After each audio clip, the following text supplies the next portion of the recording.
মোৰ ল'ৰা ছোৱালী পঢ়ি আছে না ল'ৰা ছোৱালীটো যৌবনে পাইছে আমনি কৰিবতো তোক কেতিয়া কৰিছে 8-9 মানত নেকি ইমান ফাষ্ট এই টাইমতে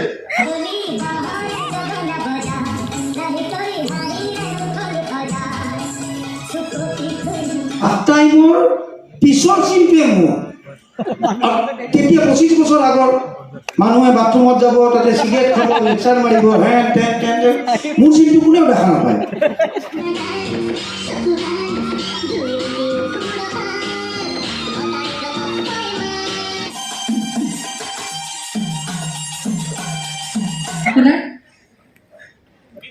মই যেতিয়া জন্ম হৈছিলোঁ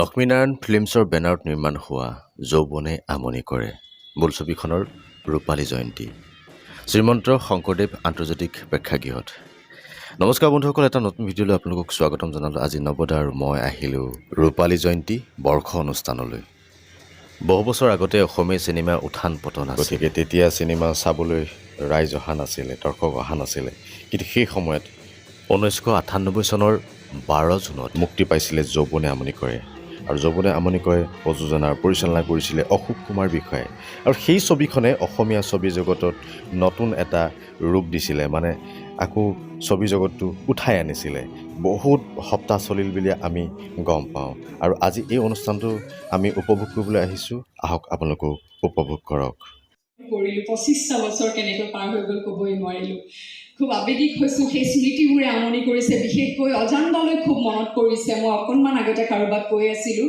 এটা 360 ডিগ্ৰী শ্বট ল'বলগীয়া আছিল পলিটেকনিক কলেজত তেতিয়া তেখেতে কিটচেনৰ পৰা আমাৰ যিটো শ্বুটিঙৰ কিটচেন থাকে কেৰাহীখন লৈ আহিব দিছিলে আমি আচৰিত হৈছিলোঁ যে ইমান কেৰাহীখনত কি কৰিব অজানদাই বস্তা এখনত তলত পাৰিছে অজানদা কেৰাহীখনত সোমাইছে কেমেৰাটো হাতত লৈ 16mm যিটো আমি কেমেৰাত আগতে শ্বুট কৰোঁ সেইটো মস্ত কেমেৰা হাতত লৈ পেলাই এটা ঘূৰাব দিছে ঘূৰাই আছে আৰু তেখেতে প্লেনিং শ্বট লৈছে সেই স্মৃতিবোৰে খুব আমনি কৰিছে আপোনালোক আজি আহি আপোনালোকৰ বহুমূলীয়া সময় মই মোৰ দেউতাক কৈছিলোঁ আমি উদযাপন কৰিম দৰ্শক আহি বহি থাকিব অনুষ্ঠানটো চাব কিয় আহিব কৈছে এইটো এক আৱেগ তই বুজি নাপাবি পিতৃ মাতৃৰ পৰা আমি শিকোঁ জীৱনৰ আদিপাঠ ময়ো মোৰ মা দেউতাৰ পৰা বহুত কথা শিকিছোঁ মোৰ পিতৃৰ পৰা আটাইতকৈ গুৰুত্বপূৰ্ণ শিক্ষাটোৱে হৈছে মোৰ পিতৃৰ নিজৰ পিতৃ মাতৃৰ প্ৰতি থকা ভক্তি আচলতে এয়া কেৱল 25 বছৰীয়া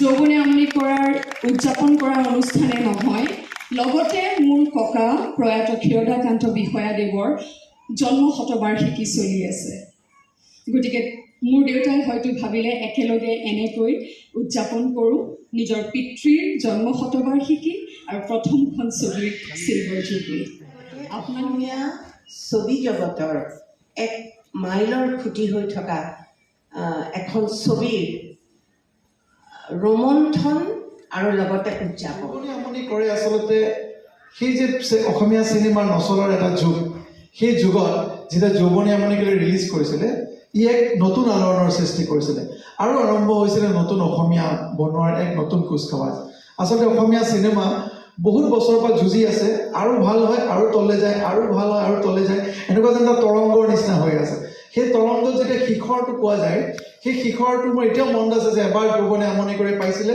তাৰপিছত বুকুৰ মাজত জলেখন হৈছিলে তাৰপিছত সেইখনে পাইছিলে তাৰপিছত এখন চিনেমা আহি গ'ল হিয়া হিয়া নিয়া আহিলে লক্ষ্মীনাৰায়ণ ফিল্মছৰ বেনাৰত আৰু এখন চিনেমা হওক আৰু সেইখন চিনেমাই সকলো ৰেকৰ্ড ব্ৰেক কৰে পথ আগচি ধৰে মেঘালী মালাৰ মিলন দেখি তোমালৈ মনত পৰে বিমান পথত অদেখা পাৰত নীৰৱে চকুলো সৰে শৰৎ বুকুত লাৱনী মুখনি অজানিতে ভাঙি উঠে অসীম বুকুত ৰাঙলী সুৰুজে ধীৰে ধীৰে মেলানি মাগে সন্ধিয়াৰ জোনে তৰালিৰ সতে নীলিমত উজলি উঠক তাকে আশা কৰিছোঁ। আৰু এইটো কবিতা বিমান পথত লিখা আছিলে বৰঝাৰৰ পৰা দমদমলৈ যাওঁতে 1948 চনৰ কবিতা। গতিকে কিমান সুন্দৰ। আৰু মই কবিতাটিৰেই ক্ষীৰতাকান্ত বিষয়ালৈ মোৰ আন্তৰিক মোৰ শ্ৰদ্ধাঞ্জলি জ্ঞাপন হৈছে অসমৰ তথা ঐতিহ্যমণ্ডিত সমগ্ৰ বিশ্বখ্যাত যিখন স্থানৰ পৰা এটাই ডাইলগ হয় উজান বজাৰ আজি যি গৈ কাইলৈ সমগ্ৰ অসমবাসীয়ে পাবে। সেই উজান বজাৰৰে বিশিষ্ট সম্ভ্ৰান্ত অভিজাত পৰিয়াল বিষয়া পৰিয়ালৰ ছোৱালী পঢ়ি আছে। না ল'ৰা ছোৱালীকো জগো নাপাইছিলোঁ আমনি কৰিবতো তোক কেতিয়া কৰিছে এই ধৰক ক 8-9 মানত নেকি কিমান ফাষ্ট এই টাইমতে আপোনাৰ? মই যেতিয়া জন্ম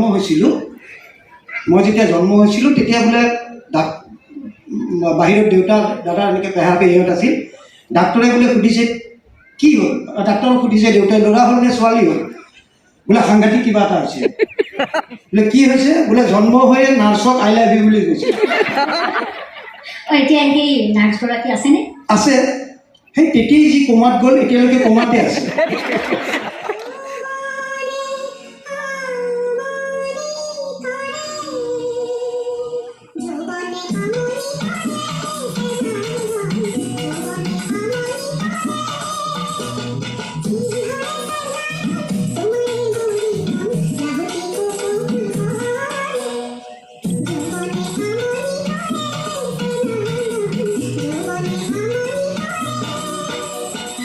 এইবিলাক তহঁত বাকী সিহঁতৰ কাম তহঁতে কৰে। তাৰপিছত চিনেমাখন ৰিলিজ হ'ল, যথেষ্ট মানুহক চালে, চবেই চাইছে, ছুপাৰ ডুপাৰ হিট। মোক কোনেও নকয় তই তোক দেখা পালোঁ বুলি। মই কি হ'ল কেছটো, মই আকৌ এবাৰ চাব গ'লোঁ অনুৰাধাত নেকি মজ কৰিবি। গৈ দেখোঁ হাফ টাইমৰ পিছৰ চিনটোৱে মোৰ। তেতিয়া 25 বছৰ আগৰ মানুহে বাথৰুমত যাব, তাতে চিগাৰেট খাব, লেকচাৰ মাৰিব, হেন টেন টেন টেন। মোৰ চিনটো কোনেও দেখা নাপায়। মই ধৰিলোঁ ৰাজা এই মুৰ্গী কিনি আছিলে উজান বজাৰত।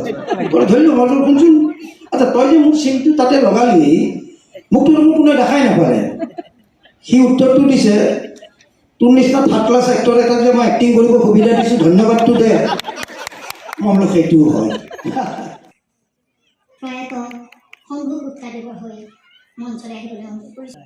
তেখেতৰ পুত্ৰ তথা অভিনেতা নিলয় গুপ্তা আৰু তেখেতৰ কন্যা পূবালী গুপ্তা। বন্দে ঠাকুৰ প্ৰয়াত বাদল দাস দেৱৰ অঞ্জন আৰম্ভ হৈছিলে তেতিয়া মই 25 বছৰ আগত, তেতিয়া মই 25 বছৰ আগত মই টিনেজ আছিলোঁ।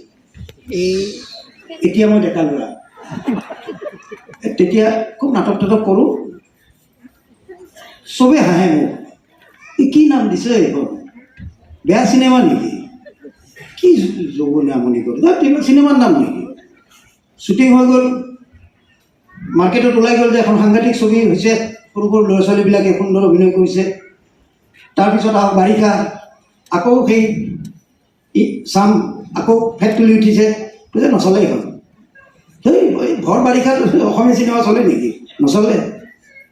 Super duper hit. তাৰপিছতে মোৰ সিহঁতে মোক নামাতা হ'ল, ময়ো একো নকৰোঁ যদিও মোৰ ফটা মুখ। হয় ৰাজুদা, সেইখিনি সময়ত কম টেঙা দিছে আমাক, বাপৰে বাপ।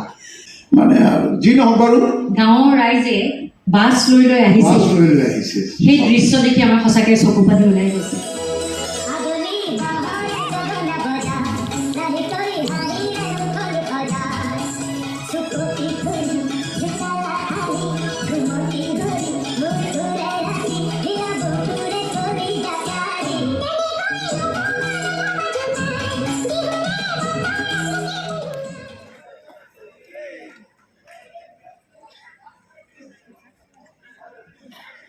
ৰাইজক দিছিলোঁ, ল'ৰা ছোৱালীখিনিক কিবা এটা 25 বছৰ আগতে দিছিলোঁ।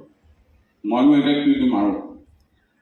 সেই গতিকে মই আজি এই মঞ্চৰ পৰা মোৰ দ্বিতীয় ছবি যৌৱনে আমনি কৰে পাৰ্ট 2 এনাউন্স কৰিলোঁ।